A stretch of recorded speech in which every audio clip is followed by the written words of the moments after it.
Hello and welcome to a different Primetime Fantasy Report. I'm Tom Mauro. I'm Matt Manno, and I'm still undefeated in fantasy. I'm Sean McQuillan, and it may be a different episode, but I'll still tell you how the Jets lost. Again. I'm Finnegan Corcoran-Doolin, and we have the Special in the Stands interview kicking the show off.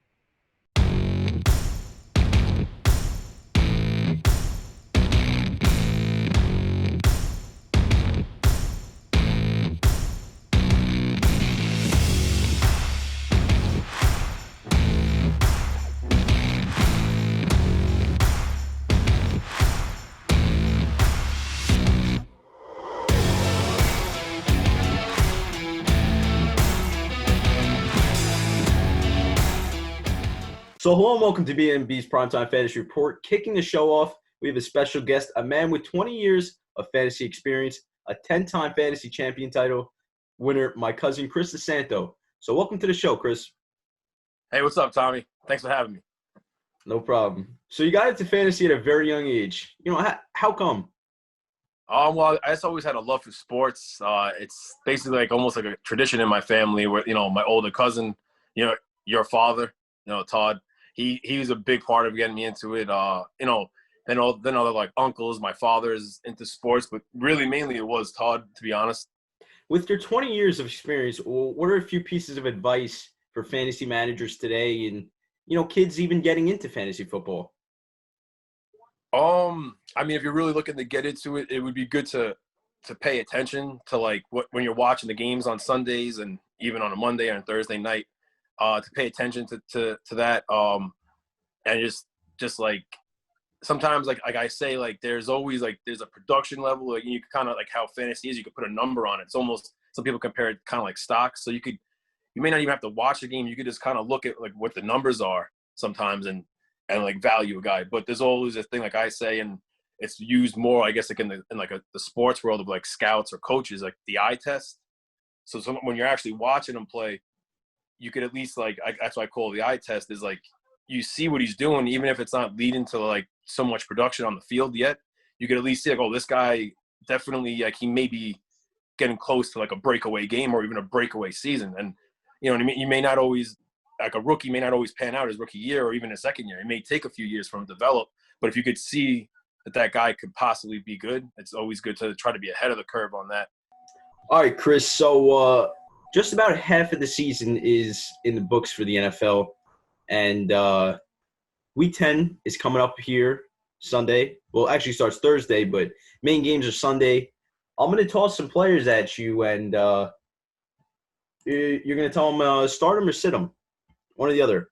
So we're going to start off with the two quarterbacks, Justin Herbert, Ryan Tannehill. Herbert's going against the Dolphins. Tannehill's going against the Colts. What are you doing, Chris? I'm starting Herbert, and I'm starting Tannehill, but in a 12-team league, I'm most likely not starting Tannehill unless you don't have a good quarterback. But yeah, they both have they're going against tough defenses, both of them. And for Herbert, I think in my opinion, he's a must-start against anyone so far. He hasn't given us any reason to not start him yet, and he's been a great rookie so far. Yeah. So so out of those two, I like Herbert better. Yeah. All right. So now three running backs. Josh Jacobs going against the Denver Broncos. Aaron Jones going against the Jacksonville Jaguars. Jonathan Taylor against the Tennessee Titans. All right. Jacobs is in my opinion, a must start every week that he could play. They love to run the ball there. That's what Gruden loves, that smash mouth of football, old school football. And Jacobs gets a lot of touches. It's just based on usage rate. He doesn't have the easiest opponent this week, but yeah, he's, like I said, in my opinion, he's a must start every week. And now for the receivers, we're going to start off with Terry McLaurin against the Detroit Lions. Scary Terry. I love that one. Yeah, Terry must start. Yeah, no matter what. And I could see him getting, against that team, I could see him getting 2 touchdowns this week among whatever yards he gets. We know that he's a speedster, so he'll probably get a good amount of yards, but I could see him getting 2 touchdowns. Yeah. Now, even with Alex Smith, even though Kyle Allen's out? I think so. T. Higgins going against the Pittsburgh Steelers from the Cincinnati Bengals. T. Higgins. I like the kid. He's doing real well. And Joe Burrow has really been. He He's looks like impressed America. Yeah. He looks like he's as really? good as advertised. He's definitely a good a good young quarterback. I mean, I'm a Jet fan. I wish he was available when the Jets had that high of a pick, but Yeah. it's the way the luck went. But yeah, I think with Joe Burrow going the way he's been throwing the ball, and there's other options there. You got Tyler Boyd's a solid wide receiver, which defenses are looking at him before Higgins, and then you still got AJ Green out there. He's a little bit older, but they still gotta account for him as well. So I think T. Higgins is a guy you could start just about every week, especially because they throw the ball a lot. They're playing from behind a lot, and I expect. I mean, I could be wrong, but I think the biggest value that Higgins has, or any Bengals player for that matter, including Burrow, is garbage time points that they're going to get you for fantasy. So we're going to go from the start and sit him over to the waiver wire ads. So I don't know if you saw the Chargers and Raiders game, but Justin Jackson wasn't back there for the Chargers. It was Kalen Ballage, 0% rostered in fantasy football leagues. Do you think this guy's, worthy to add? If Jackson is out, yeah, because they clearly don't. It seems like they don't trust Joshua Kelly to handle the bulk of the carries because, there was talk that he was the backup originally, right? And then Eckler goes down, and then when Eckler goes down, Joshua Kelly's getting touches, but then Justin Jackson just took over. He got the ball handed to him, and he just took over from there. And whatever that was a few weeks back now, right? And yeah, Justin Jackson has looked like the back to own in LA. For LA Chargers, I should say. There's multiple LA teams now. So yeah, I mean, yeah, if he's gonna miss more time, Ballage is a great ad, and like you said, 0% rostered. Gus Edwards, let's talk about him. He's basically taken over the backfield in Baltimore. Yeah. He's out-touched Dobbins, I think, in the past 2 weeks when Ingram was out. And he's had a couple touchdowns in between that time period. He's only 37% rostered in fantasy football leagues. Is this guy worth adding if Mark Ingram continues to be out? Oh, yeah, for sure. I mean, it is tough. Like you said, it's a crowded backfield, so it makes it tough. Ingram comes back. It's just there's a lot of mouths to feed. But, I mean, at the same time, Ingram wasn't doing too well before the injury. And Gus Edwards is younger, and he's been on the team. I can't say how long. I know he was on the team last year for sure. J.K. Dobbins, I mean, he had a real good game. Not this past week, but the week before. I think it was 15 touches over 100 yards rushing. In my opinion, I like the way Dobbins looked in that game, but clearly, the Ravens just played the Colts this past week, right? Yeah. They clearly, like you said, it looks like they're favoring Gus Edwards though. Now, we've seen it last week on the Thursday night game, and just on Sunday, Curtis Samuel, he's emerged 2 20-point games. Yeah, man. Yeah, he's almost found himself in Carolina. DJ Moore, Robbie Anderson, Curtis Samuel, that's a good trio right there. Behind Teddy Bridgewater. Is this guy worth adding? He's 29% rostered, 2 big games. Is he a player to have 2 big games, that's it? Or is he a player, 2 big games, he just got kickstarted, he's going to have a good rest of the season? Yeah, I like Samuel. There's talent there. I would say I think out of the ads I'm seeing this week, it's pretty close, in my opinion, who the best ads for this week are. I mean, really, are there any great ads right now? As of right now, from what we've seen, I would say no for this week. But it's between, to me, it would most likely be between Samuel and Edwards are the best ads if they're available in your leagues. And with Samuel doing really good, I mean, what he had over 100 yards, I think it was 9 targets, 9 catches this week, right? Yeah, I believe he had over 100 yards in either the past 2 games. I definitely know last week. On Sunday. Yeah, this past week I know he was I think it was 9 targets, 9 catches, and like that. He also had a touchdown. Yeah. Right. And this is with CMC back. McCaffrey was back, and he still did this production. So Yeah, he's and it was definitely against the Chiefs too. Yeah, You know. yeah, that too. And the Chiefs' defense has been a little bit better this year. Stepped up his game from last year. Yeah, for sure. Yeah. So, yeah, I mean, he's definitely worth adding, especially if you have. And I'm sure there's plenty in every league. There's a team that's even like a solid team that could use a Samuel in their lineup. To finalize waiver wire ads, we're going with tight end Austin Hooper, who's 38% rostered. Chris, are you taking him off the waiver wire if he's out there?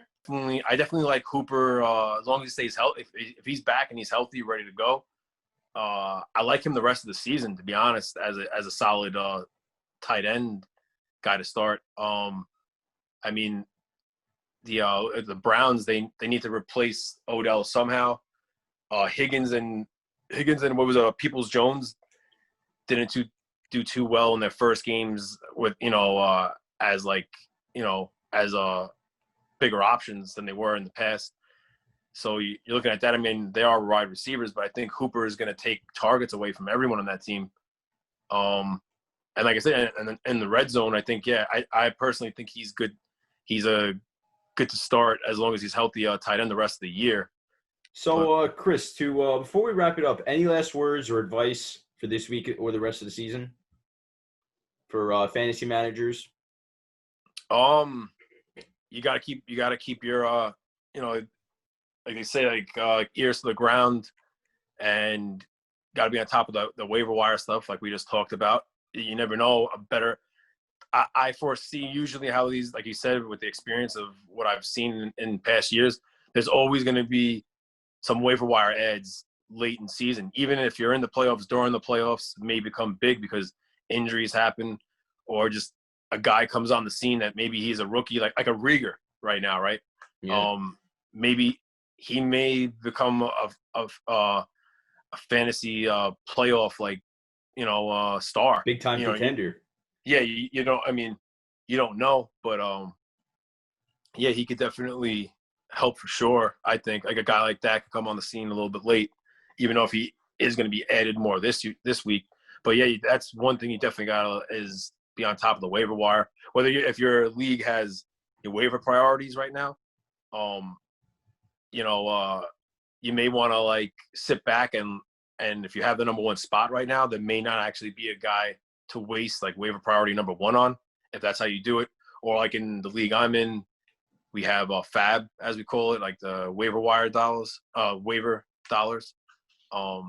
And you definitely want to keep some of those for the playoff run because you may need to use them to get a guy that's going to help you or block your opponent from getting him. And that could be big. That's also, that's helped me in the past too, is there's been a few times where I've done that. You could call it Bush League or whatever you want, but I just call it strategy. So, Chris, thank you for taking the time to discuss your knowledge for fantasy football and the NFL. And as I don't know if the viewers know, but me and you know, we're in our competitive league, and the best of luck to you the rest of the way. Yeah, man. Good luck to you too. All right. Take care, bro. Thanks for having me again. No problem. Some really great advice. So I lost this past week. Let's say I shouldn't have benched Adrian Peterson or Eric Ebron. They combined to get me 18 points for my bench. I'm still undefeated. I beat the Scranton Stranglers 106 to 128. Honestly, I don't think anyone in this league can beat me. Maybe next year I can join a league that's a little more of a challenge. I guess I could have played Curtis Samuel, but I really can't complain because I still won by a big margin. Okay, Manno, we get it. Hey, Sean, when you're 9-0, you can start to talk. Okay, relax, everyone. Manno, next week the Brooklyn Bandits are going to kill your team. You're going to have your first loss next week. They got players like Josh Jacobs, elite running back one for the Raiders, DJ Moore, a stellar receiver for the Carolina Panthers, and Miles Sanders, another running back that's for the Eagles. And don't forget who's a decent streamer, Chase Edmonds. So, Big Ben. He has Big Ben, but that's not to worry about if he tests negative this week. This guy is that one guy in his league who auto-drafted his team and still manages to be good. He still has Ben in his starting lineup, and to match Jacobs, I got Dalvin Cook, and I have Nick Chubb coming off of a bye. I'm confident that I can pick up the win and move to 10-0. Well, this week I got the win in fantasy, 100.4 to 77.6. My top players were definitely Lamar Jackson, who scored me 18.6 points. But my top player was definitely Davante Adams, who scored me 33.3 points, even with half my team on a bye week. I still was able to get a much-needed win. Well, this is the part of the show I would tell you the Jets lost, but I'll tell you how I lost in fantasy. I played Rob Gronkowski over Eric Ebron. That's the first mess up. David Johnson was supposed to get 15.2 points this week, but only got 1.6 points. Both my Jets and my own team in fantasy are disgraceful. We may be switching up the show a bit, but we need to tell you the injury reports that are going to affect your fantasy teams. Christian McCaffrey, who hurt his shoulder against the Kansas City Chiefs, can't catch a break with his injuries. McCaffrey is not going to play in Week 10, and if I had him on my team, I would bench him for the time being and stay updated on McCaffrey. I would either pick up a decent running back or just swap him out. Another injury that hurts team is Ben Roethlisberger, who is on the COVID-19 reserve list. Roethlisberger injured his knee during the Cowboys game. He finished the game and still played phenomenally throughout. I'm playing him, and to suggest to the guy who I am playing, I suggest picking up Jared Goff with the LA Rams for the time being. Similar to our old show layout, we are going to tell you the top fantasy players per position. The best kicker in fantasy this week was from the Dallas Cowboys, Greg Zuerlein, who put up 15 points for your kicking section. The best tight end goes to Travis Kelsey from the KC Chiefs. Kelsey was a big help to the Chiefs' win over Carolina and a big help to your own team. He scored 25.9 points this week. Unfortunately, he's got a bye week, so you'll be benching a great player. The top scoring wide receiver this week was a close call. With 33.4 points, it was Richie James Jr. from the San Francisco 49ers. But it was a close call between James, Davante Adams, who had 33.3 points, and Tyreek Hill, who had 33.1 points. It was really any of these receivers' games to score the most. The top running back comes with no shocker. Dalvin Cook, who's been having some of the best games of his career, he got 37.2 points this week. Cook is a player you want to protect for the rest of the season, without a doubt. This week's highest scoring quarterback is from the Arizona Cardinals with 37.9 points. It's Kyler Murray. Even though the Cardinals still lost, he still managed to be put on this list.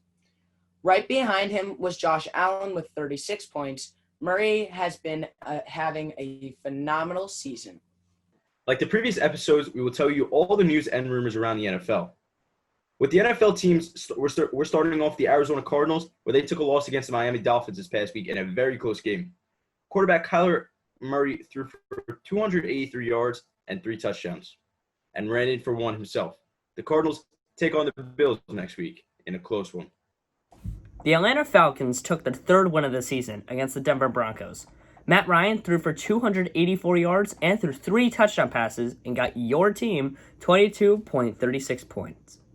This week, the Bills got an upset victory against the Seattle Seahawks, 44-34. Josh Allen had another great game throwing for 415 yards and 3 touchdowns. Allen also ran in for 1 touchdown himself.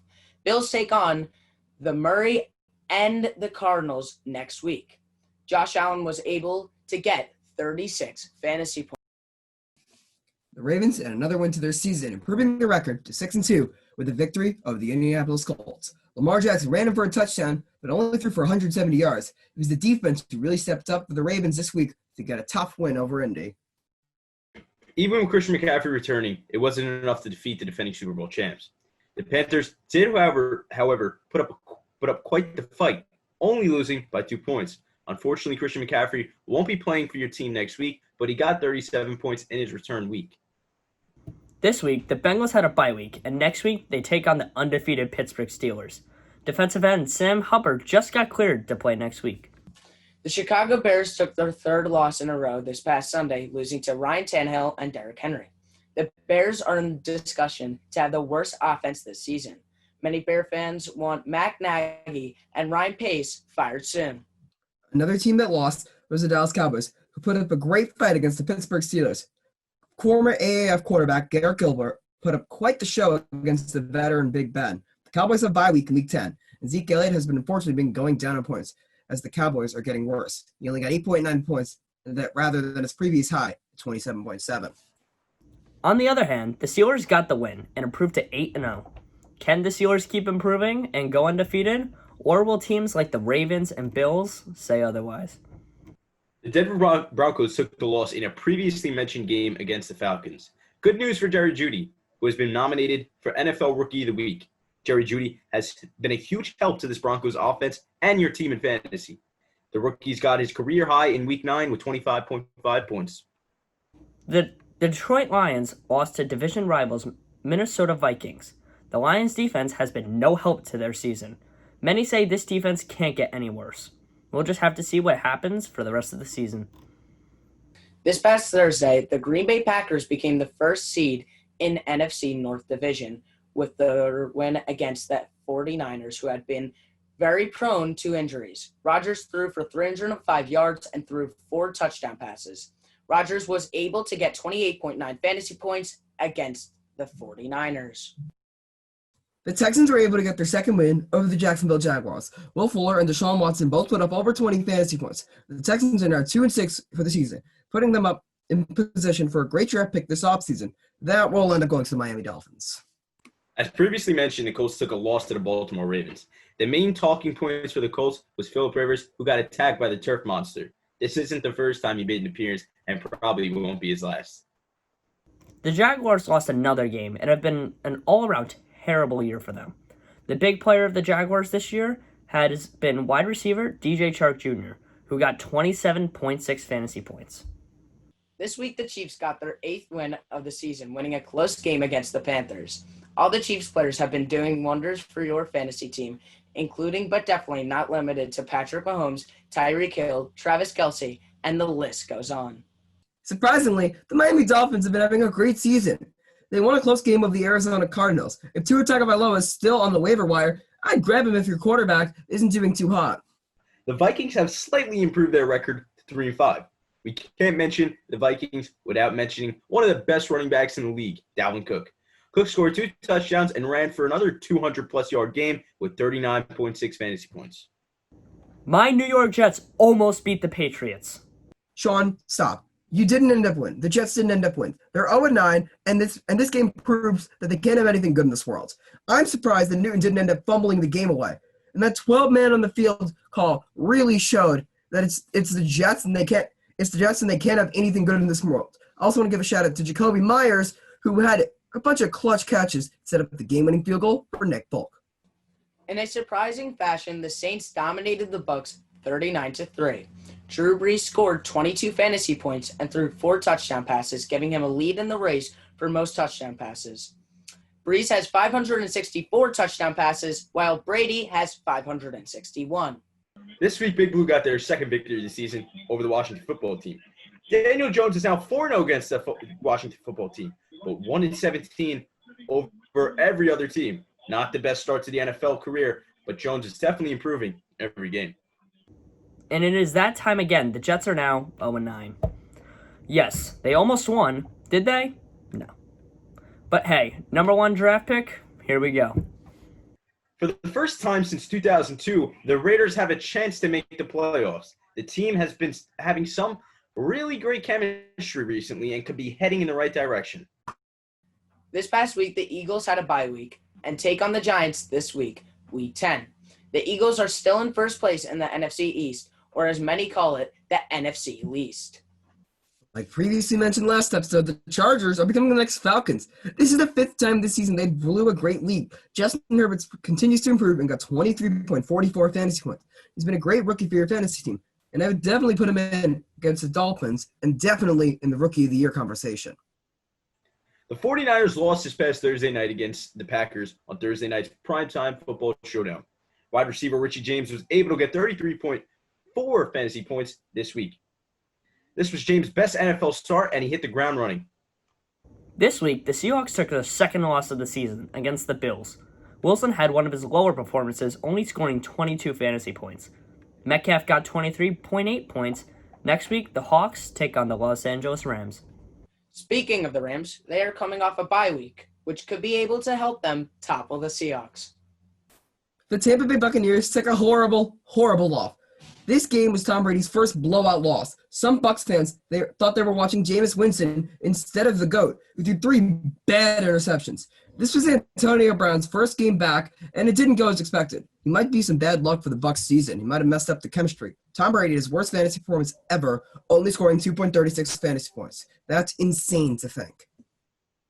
The Titans defeated the Bears this past Sunday. Derrick Henry only got 6.8 points, and Tannehill 14.62 points. Not the best performance for the Titan leaders. As long as they get the win, that's all that matters for the team. And finally, Washington took their sixth loss of the season. Quarterback Kyle Allen injured his ankle at the beginning of the game, which could have affected the rest of this game. That will wrap up Week 9 in the NFL. I've been Finnegan Corcoran-Doolin. I've been Manno, and I'm sure I'll tell you how I'm 10-0 next week. I've been Sean McQuillan, and are you guys starting to get annoyed by the fact every week I keep saying the Jets will lose? I've been Tom Mauro, and Finn, we'll have the true results next week for Week 11 when we square off this week. But other than that, good luck in fantasy football for Week 10, everybody. We'll see you next week for your Primetime Fantasy Report.